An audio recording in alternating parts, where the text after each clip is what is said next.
रात के ठीक 11:55 थे। चंडीगढ़ की ठंडी दिसंबर की रात पूरे शहर को अपनी चादर में लपेट चुकी थी। दिन में छात्रों की आवाजों से गूंजने वाली पंजाब यूनिवर्सिटी अब बिल्कुल सुनसान थी। लाइब्रेरी की बड़ी घड़ी ने 12 बजने से पहले की अंतिम घंटी बजाई। टन टन टन। पूरे परिसर में सिर्फ वही आवाज गूंज रही थी। उस रात 5 दोस्त आरव, सिमरन, कबीर, निशा और राहुल अपना रिसर्च प्रोजेक्ट पूरा करने के लिए देर तक लाइब्रेरी में रुके हुए थे।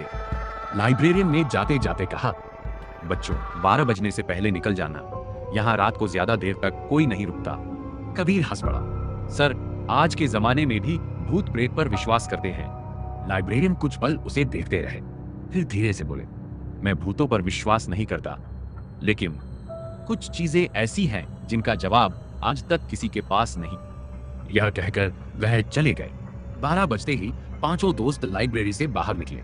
बाहर घना कोहरा था, इतना घना कि सामने खड़ा इंसान भी मुश्किल से दिखाई दे रहा था। पूरा कैंपस असामान्य रूप से शांत था। न कहीं कुत्तों की आवाज, न पक्षियों की, न हवा की, सिर्फ खामोशी। चलते चलते अचानक सारी स्ट्रीट लाइटें एक एक करके बंद होने लगी। टक टक टक। पूरा रास्ता अंधेरे में डूब गया। सिर्फ दूर एक आखिरी लाइट जल रही थी। उसके नीचे एक लड़की खड़ी थी। लंबे काले बाल, सफेद सलवार, नंगे पैर।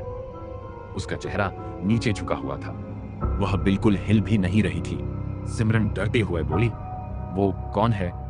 कबीर ने मोबाइल की टॉर्च ऑन की। जैसे ही रोशनी उस लड़की पर पड़ी, वह गायब हो गई, ऐसे मानो कभी वहां थी ही नहीं। पांचों के पैरों तले जमीन खिसक गई। शायद हमें निकलना चाहिए, आरव बोला। सब तेजी से पार्किंग की तरफ चलने लगे, लेकिन कुछ मिनट बाद निशा रुक गई। ये वही पेड़ नहीं है? सबने देखा। वही पुराना बरगद जिसके पास से वे 5 मिनट पहले गुजरे थे। उन्होंने दूसरी दिशा बढ़ी। 10 मिनट चले, फिर वही बरगद। अब सबकी धड़कनें तेज हो चुकी थी। वे कैंपस में घूम रहे थे, लेकिन भगा खा खावा बाहर जाने का रास्ता गायब हो चुका था। तभी राहुल का फोन बजा। Unknown number. उसने कॉल उठाई। दूसरी तरफ सिर्फ सांस लेने की आवाज, फिर एक औरत की धीमी आवाज, तुम बटरी। फिर आ गए। कॉल कट गई। अचानक बाकी चारों के फोन भी एक साथ बज उठे। सभी स्क्रीन पर वही नंबर। कांपते हाथों से कॉल रिसीव की गई। इस बार आवाज और साफ थी। 12 के बाद यहां कोई जिंदा नहीं रहता। फोन अपने आप कट गए। अचानक पीछे से किसी के चलने की आवाज आने लगी। ठक ठक ठक। नंगे पैरों की आवाज। धीरे धीरे वह आवाज उनके बिल्कुल पीछे आ गई, लेकिन जब उन्होंने पलटकर देखा, कोई नहीं था। सिर्फ गीली मिट्टी पर ताजे पैरों के निशान जो उनकी तरफ आ रहे थे। सभी दौड़ पड़े। भागते भागते वे यूनिवर्सिटी के एक पुराने बंद पड़े विभाग के सामने पहुंच गए। यह इमारत वर्षों से बंद थी, लेकिन आज उसकी दूसरी मंजिल की एक खिड़की में रोशनी जल रही थी। अंदर जाते ही दरवाजा अपने आप बंद हो गया। कमरे में धूल जमी हुई थी, टूटी हुई कुर्सियां, पुराने रिकॉर्ड और एक बड़ा ब्लैक बोर्ड। उस पर सफेद चौक से लिखा था, तुम लोग फिर देर से आए। नीचे 5 नाम लिखे थे, आरव, सिमरन, कबीर, निशा। राहुल। ये किसने लिखा? किसी के पास जवाब नहीं था। तभी कमरे में रखा पुराना प्रोजेक्टर अपने आप चालू होया। दीवार पर पुरानी तस्वीरें दिखाई देने लगी।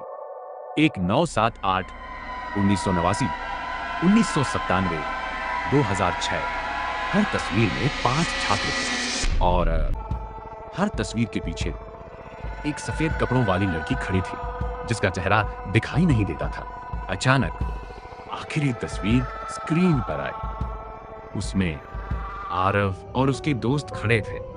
वही कपड़े, वही चेहरा जो उन्होंने आज पहने हुए थे, लेकिन उन्हें याद नहीं था कि ये तस्वीर कब खींची गई। प्रोजेक्टर से अचानक तेज चीख निकली। सारी लाइटें बुझ गई। कमरा अंधेरे में डूब गया। फिर किसी ने निशा के कान के पास फुसफुसाया, मैं अभी भी यही हूं। निशा जोर से चीखी। उसी पल ऊपर की मंजिल से दौड़ते कदमों की आवाज आने लगी। ऐसा लग रहा था जैसे दर्जनों लोग पूरी ताकत से उनकी तरफ दौड़ रहे हों। लेकिन इमारत तो सालों से बंद थी। सीढ़ियों पर एक एक करके सफेद साए उतरने लगे। 1, 2, 5, 10, 20। हर साया बिना चेहरा वाला था। वे धीरे धीरे दोस्तों को घेरने लगे। राहुल अचानक चिल्लाया, भागो! सब दरवाजे की तरफ दौड़े, लेकिन राहुल वहीं रुक गया। उसने पीछे मुड़कर देखा। सफेद कपड़ों वाली वही लड़की अब उसके बिल्कुल सामने खड़ी थी।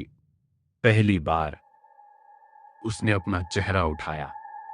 उसकी आंखों की जगह सिर्फ काला अंधेरा था और उसके होठों पर एक डरावनी मुस्कान। अचानक पूरे कमरे में तेज हवा चली। बाकी चारों किसी तरह बाहर निकल आए, लेकिन राहुल नहीं आया। सुबह पुलिस पहुंची। पूरा कैंपस छान मारा गया। राहुल का कोई पता नहीं चला। उसका मोबाइल नहीं मिला, उसका बैग नहीं मिला, उसके जूते तक नहीं मिले। सबसे डरावनी बात तब हुई जब यूनिवर्सिटी के रिकॉर्ड निकाले गए।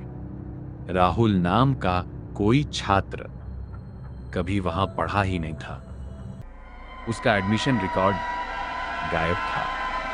हॉस्टल में उसका कमरा किसी और छात्र के नाम था। यहां तक कि दोस्तों के मोबाइल में मौजूद हर फोटो से राहुल गायब हो चुका था। मानो वह कभी इस दुनिया में था ही नहीं। 6 महीने बाद एक नया छात्र देर रात लाइब्रेरी से लौट रहा था। उसे रास्ते में एक पुरानी तस्वीर मिली। तस्वीर में 5 दोस्त मुस्कुरा रहे थे। उनमें से एक राहुल था। पीछे लाल स्याही से सिर्फ एक लाइन लिखी थी, जो आधी रात के बाद पंजाब यूनिवर्सिटी में रुकता है वह कभी सचमुच घर नहीं लौटता। उस रात कैंपस के सुनसान रास्तों पर फिर 5 लोगों के कदमों की आवाज गूंजी, लेकिन चलते हुए साए अब 6 थे।